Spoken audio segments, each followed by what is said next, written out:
Hey everybody, so I did promise another How I Paint video. This video is How I Paint US Infantry by Warlord Games.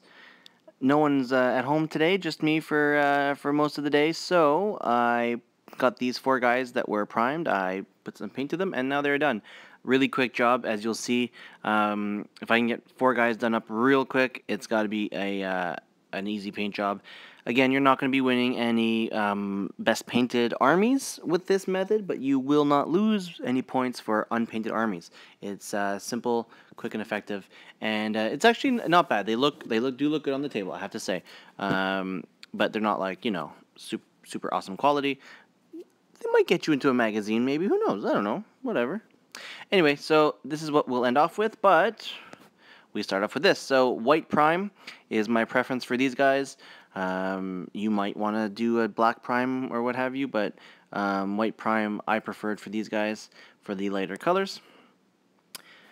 As you can see, the sand is already on the base as well, and that was just primed over. The sand color doesn't matter in this case. We start off with Beast Hide. Now, sorry for bad pictures. I really didn't think of the lighting as I was taking them. They looked fine on the camera when I was taking them, but then later on I'm like, oh, I should have done this with better lighting, but that's okay. Beast Hide. Beast Hide goes on their pants, on their shirt, which you can see through their jacket. You can't see it on this guy, but other ones with their guns down, you can see their shirt, and on the ground as well. Similar colors throughout. Also, if they have a Jeep cap, I painted mine in Beast Hide as well. And things will get different washes later, so they will all turn into different colors. But starting off with Beast Hide. Shirt, Jeep cap, pants, and groundwork. Next comes Bootstrap Leather. Boots. And the only other thing that's bootstrap leather on these guys, other than the boots, there's a strap on his helmet. You can see it here. I didn't paint it yet because I'm going to wait to paint the helmet first. But that strap there will be bootstrap leather, and only a few of these sculpted heads have that strap. So I don't exactly know why. I used to know more about these helmets and stuff, and the liner. I believe that's how the liner connects to the helmet, but I could be wrong. But anyway, some of the helmets have it, some of them don't. So if it does, bootstrap leather there as well.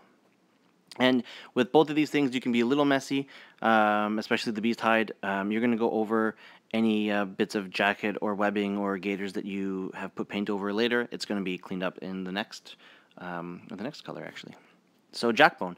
Jackbone goes over the gaiters, the jacket, and the webbing. So pretty much most of the body, most of his body will be this color. Like I said in another video, if you've seen it, the webbing will turn out into a different color later on, but right now just paint a Jackbone and makes it really easy, makes it a lot quicker.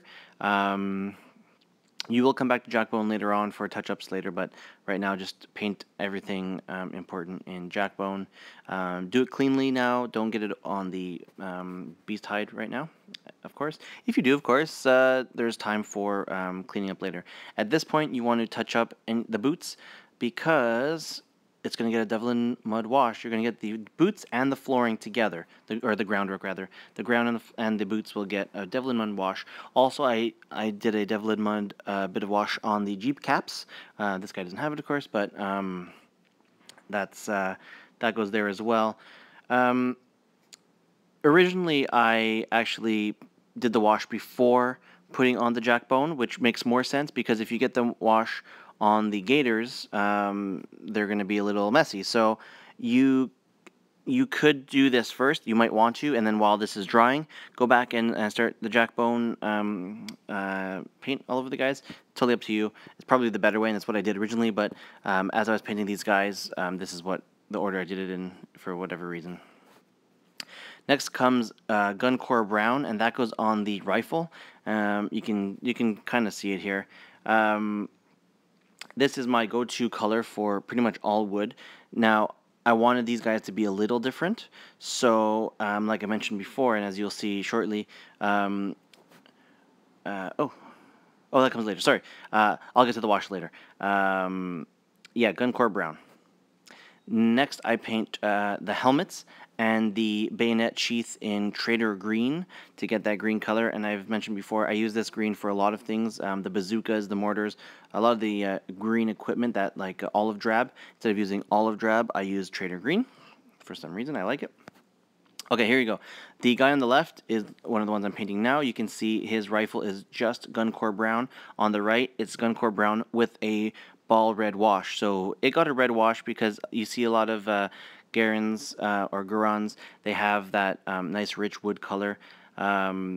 So I just tried it with the other guys and it worked really well. So I like it. You could do it in different colors. You could do wood grain as well, of course. I don't like doing wood grain on little models like this unless it's like a really, really important model where you see a lot of wood. You don't here, so just a red wash is fine. And there you go. There's the ball red wash.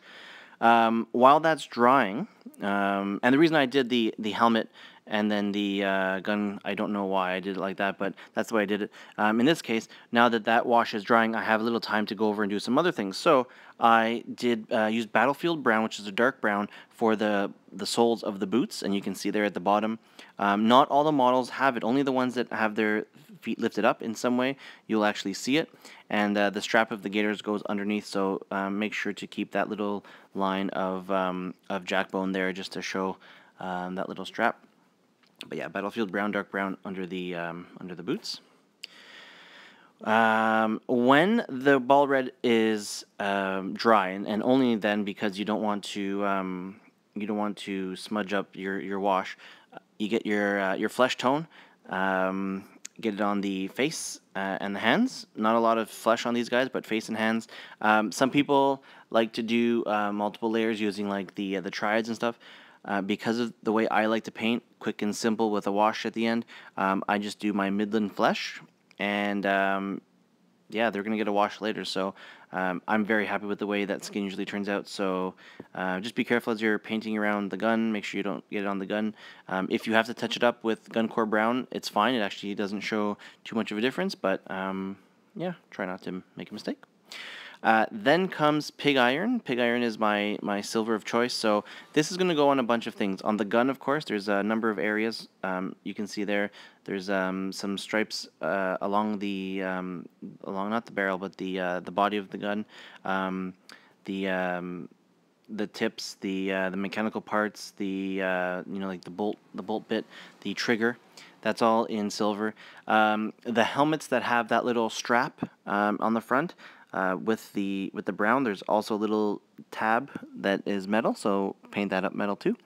All of the tabs on the webbing, so the rifle cartridge holders on the pouches on the belts, that's something that I paint in silver right now too, in pig iron. The cap and the little buttons on the water can, the little button on the first aid kits, and when you can see it, the buckle on the belt. And you don't see it here, but it's just a little tiny little piece.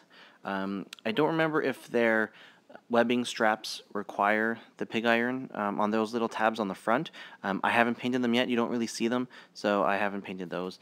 But not too much in metal too, which is good. Just tiny little bits. So try to be careful when you're painting the little buttons and tabs on the belts.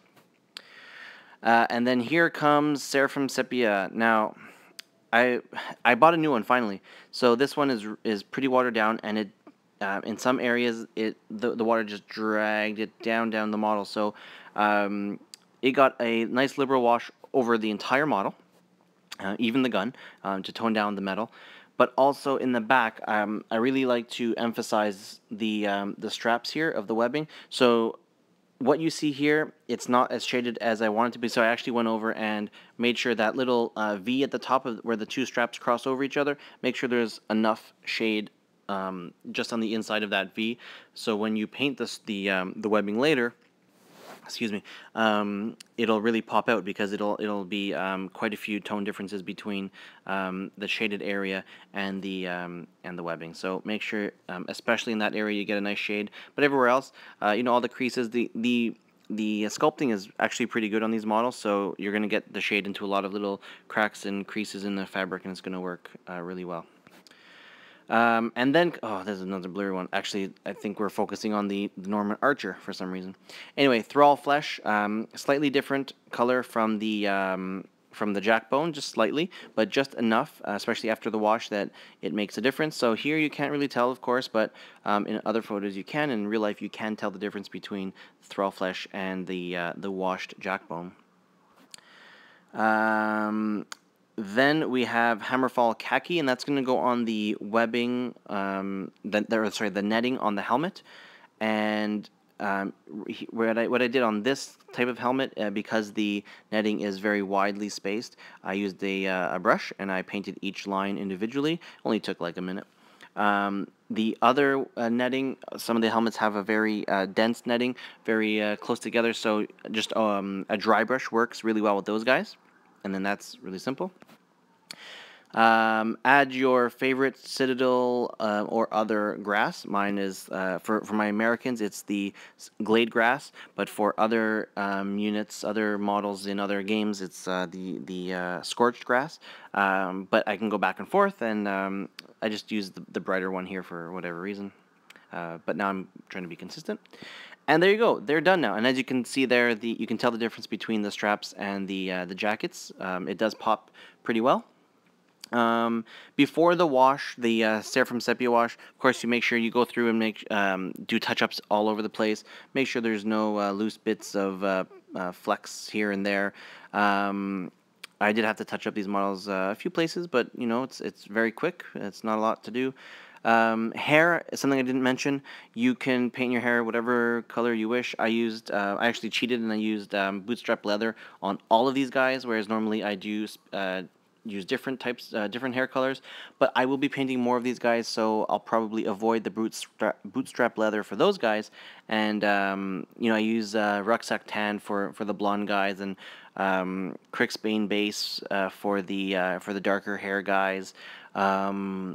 I try not to use too much black, but different browns, different shades of browns work well for different hairs. So anyway, that's everybody. They're all done. So really quick. Oh, you know what I didn't do is the base edging. That will be Trader Green. That green again, that olive drab. All my Americans are Trader Green, so I will just have to stripe those edges, and then these guys will be done. But there you have it, a quick and simple method to get these guys on the table. And I did these 4 guys in a bit of an assembly line. Last time I did even more in assembly line, and normally I don't like assembly line painting. It doesn't work out for me, but because this is such a simple way to paint, it actually takes not much effort, I have to say, and it's a pretty easy way to get these guys on the table, and assembly lining is not a problem. So there you have it. Thanks for watching. Hope you if you need to get these guys on the table, on your own table, do it like this. Choose whatever colors you wish, but this is such a simple way.